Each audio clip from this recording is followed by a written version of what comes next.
Hey, welcome. Ever feel like your writing is just, well, a little flat? It happens to all of us. But what if I told you one tiny change could make your words literally leap off the page? Well, today we're going to jump right in and unlock that power of precision with synonyms. Okay, let's just look at an example right away.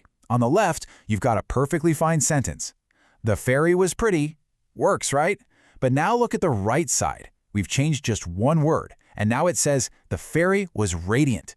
It's a totally different feeling, isn't it? Pretty is nice, sure, but radiant, well, that practically glows. That one word paints a much more vivid picture, and that's the magic we're talking about. So what is this incredible tool we're using? It's the synonym. And all a synonym is, really, is a word that means the same, or at least nearly the same, as another word. You know, like big and huge, or horrible and nasty. Think of them as secret weapons you can pull out to make your writing amazing. Now, the most basic way to use a synonym is something I like to call the simple swap. This is all about giving your words an instant, easy upgrade. Here we go, another great example. They lived in a big house. It gets the point across, but when we swap big for enormous, it does more than just tell us something, it shows us. You can almost feel the massive scale of that house, can't you? That one little change creates a much stronger, more specific image in your head. And sometimes you've got a few fantastic options that are pretty much interchangeable. Let's say you're describing a giant's nose. It could be huge, immense, or colossal. In a case like this, you can kind of swap them around, and the core meaning doesn't really change. Each word has a slightly different flavor, but they all get the same basic idea across. But, and this is a big but, it's not always that simple. This brings us to a really crucial point. You have to choose with care. Because as we're about to find out, not all synonyms are created equal. So, let me just ask you directly. Can you always just swap one word for another? The short answer, no, absolutely not. And figuring out why is the real key to mastering this whole thing. You know, it all comes down to context. Context is everything. I mean, delicious and yummy both mean the cake tasted good, right? But you'd probably write the cake was delicious for a school assignment. The cake was yummy? That sounds perfect for a quick email to your friend.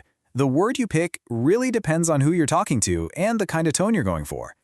And this leads us to what is honestly the most important lesson of all, the power of precision. This is where we move beyond just finding a different word and start hunting for the absolute perfect word for what we're trying to say. Think about words we use all the time. Words like bad, big, good, and nice. They're useful for sure, they get the job done, but let's be honest, they're also a little vague, a little boring. We can make our writing so much more powerful by choosing words that are way more specific. And this right here is the golden rule. Before you just swap in a fancy new word you found, you have to do one thing. Double check that it has the exact right meaning for your sentence. Don't just assume it fits. A quick check can save you from accidentally saying something you really didn't mean to.